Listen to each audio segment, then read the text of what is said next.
Saudara-saudari terkasih, apakah saudara sudah memulai hari ini dengan penuh sukacita dan punya niat untuk berbuat baik, meskipun kecil? Semoga Tuhan memberkati niat baik saudara. Saya baru saja merenungkan tentang kisah perahu para murid yang dihantam oleh gelombang. Ternyata Matius mempunyai dua cerita tentang perahu para murid yang dihantam gelombang dan angin sakal, dan mereka ketakutan. Kisah pertama ditulis dalam Matius bab 8 yang kemudian diberi judul Yesus meredakan angin ribut atau angin ribut diredakan. Itu judulnya. Kisah yang kedua dalam Matius 14. Judulnya Yesus berjalan di atas air. Dua kisah yang berbeda. Yang mau saya garis bawahi adalah bahwa dua kisah itu sama-sama menceritakan tentang perahu para rasul, para murid yang dihantam gelombang yang membuat mereka ketakutan. Maaf. Tetapi perbedaannya adalah dalam kisah pertama, di dalam perahu itu ada Yesus. Di dalam kisah yang kedua, di dalam perahu Yesus tidak ada. Yesus sedang berdoa kepada Bapanya. Jam 3 pagi baru Yesus berjalan di atas air.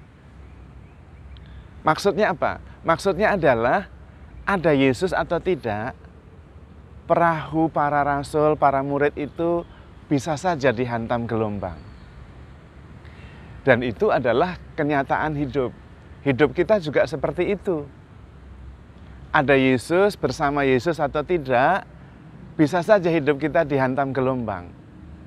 Tidak berarti bahwa kalau Yesus bersama kita, lalu lautan tenang terus, teduh terus, hidup kita tidak ada gejolak sama sekali. Bukan. Hidup tidak begitu. Hidup itu ya naik, turun, naik, turun, naik, turun. Itu hidup. Kalau lurus terus itu mati. Karena itu dalam hidup ini biasa kalau ada naik dan turun. Juga kalau ada bahaya, ada gelombang, ada badai, biasa. Hidup itu memang begitu, normal. Cuaca itu bisa bagus, bisa cerah, bisa juga mendung.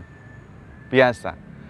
Cuaca itu bisa juga ada angin ribut, biasa, itu natural, tidak masalah.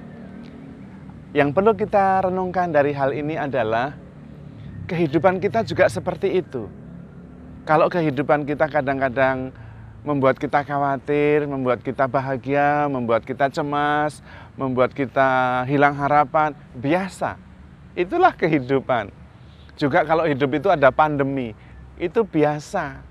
Bukan hanya kali ini. Dulu ada perang, wah itu juga tidak kalah mengerikannya dengan pandemi. Banyak korban, banyak sekali. Dulu juga ada kesulitan makanan. Waktu zaman Jepang dulu, sulit sekali, makan susah. Banyak juga korbannya. Dulu ada zamannya Romusa. Ada juga zamannya kerja paksa zaman Belanda, ada. Ada juga penyakit sampar, ada. Dan biasa. Biasa sekali. Ada peristiwa alam yang sampai hampir menghabiskan seluruh penduduk dunia. Pernah terjadi. Pernah. Nah, memang hidup itu seperti itu. Karena itu kita perlu menyikapinya dengan bijaksana. Hidup tetap jalan terus. Dan yang paling penting dari situ adalah mengerti dan mengenali bahwa ada rencana Tuhan di situ. Nah, itu yang penting. Tuhan terlibat di dalamnya. Dan kalau Tuhan terlibat di dalamnya, kita punya harapan bahwa Tuhan punya rencana yang selalu baik untuk kita. Ini yang perlu diimani. Sudah tertulis di dalam kitab Nabi Yeremia bahwa aku menyediakan masa depan yang penuh harapan. Karena itu kita harus percaya dan berpegang pada firman itu.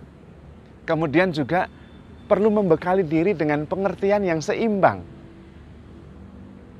Bahwa hidup ini kenyataannya memang penuh dengan gejolak dan tantangan, dan kita tidak mau diambil dari kehidupan ini oleh Tuhan. Tidak. Tuhan tidak menjanjikan hidup yang nyaman, tenang, tetapi hidup yang ditemani oleh Tuhan. Yesus menjanjikan, "Akulah Immanuel, Allah yang menyertai engkau." Ketika Yesus berdoa dalam Yohanes bab 17 juga, Tuhan mengatakan, "Bapa, mereka masih ada di dunia ini. Karena itu, lindungilah mereka." Bukan ambillah mereka dari dunia ini, bukan, tapi lindungi mereka. Kita bahkan diutus oleh Yesus seperti domba diutus di tengah serigala, supaya kita cerdik seperti ular dan tulus seperti merpati. Artinya apa? Artinya memang dunia kita ini ya penuh dengan gejolak. Dan kita memang diutus ke sana untuk justru membawa harapan, membawa sukacita, bukan kita malah ketakutan. Nah, bagaimana supaya kita tidak ketakutan itu? Salah satu caranya adalah membangun relasi yang erat dengan Tuhan. Karena relasi yang erat itulah yang kemudian membuat kita mengenal Tuhan. Dan itu yang dilakukan oleh Rasul Paulus. Rasul Paulus dalam suratnya kepada umat di Filipi, bab 3 ayat 10 mengatakan, "Yang ku kehendaki adalah mengenal Kristus dan kuasa kebangkitannya." Itu yang ditulis oleh Paulus. Menarik sekali ketika merenungkan hal itu. Karena ketika kita mengenal Kristus dan kuasa kebangkitannya, kita jadi tenang. Karena Kristus berkuasa atas hidup dan mati kita. Dan bahkan kuasa kebangkitannya telah mengalahkan kematian dan dosa. Dan karena itu kita tidak perlu khawatir lagi. Kita khawatir atau takut itu ketika kita terancam. Dan ketika ancaman itu tidak ada lagi karena maut sudah dikalahkan, hidup sudah dimenangkan oleh kebangkitan Kristus, apalagi yang membuat kita takut? Dan karena itu Paulus fokus di situ. Namun di dalam ayat-ayat berikutnya memang Paulus mengatakan, bukan berarti bahwa saya sudah mendapatkannya, tidak. Saya berusaha mengejarnya.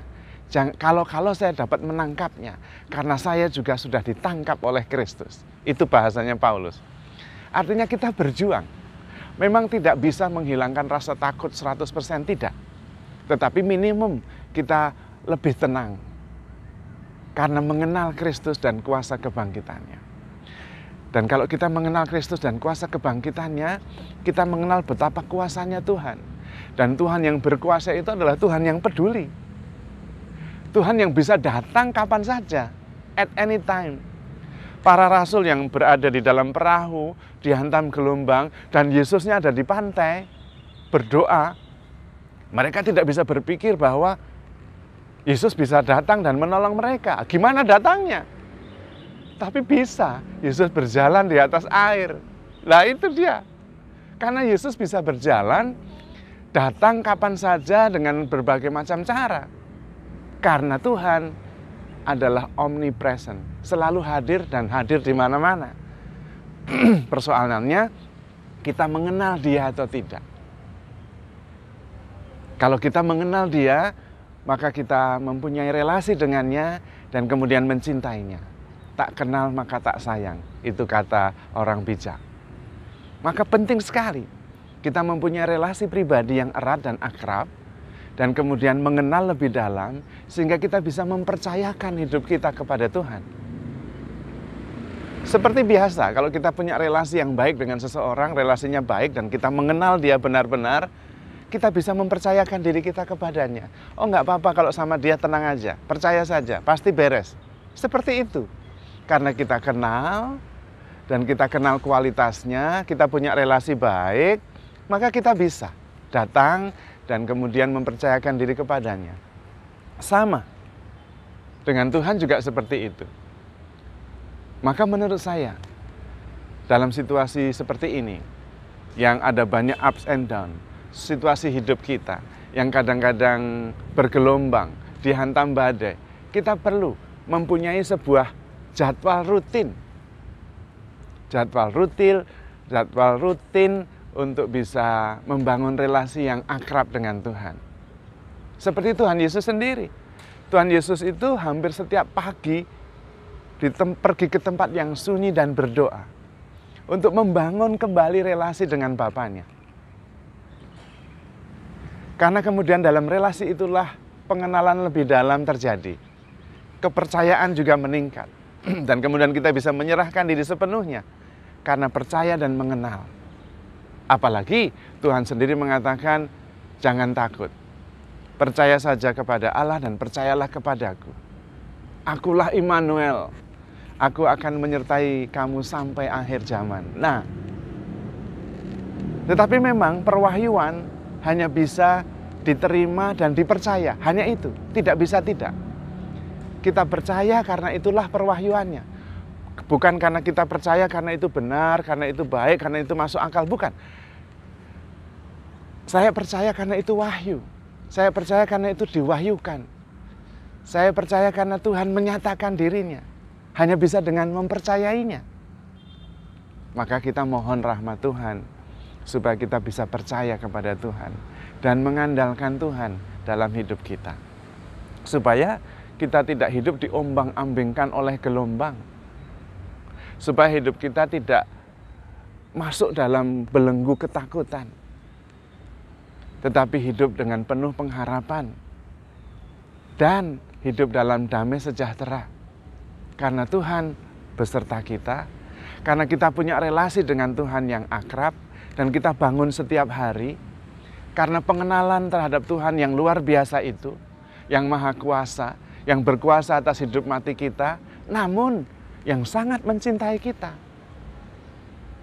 Nah, kalau kita mempunyai relasi kepada Allah yang sedemikian itu, yang kita kenal dengan sangat baik dan sangat mengasihi kita itu, maka kita bisa berharap bahwa kita bisa menjalani kehidupan dengan berbagai macam badai dan gelombang yang ada di dalamnya dengan lebih tenang, lebih berpengharapan.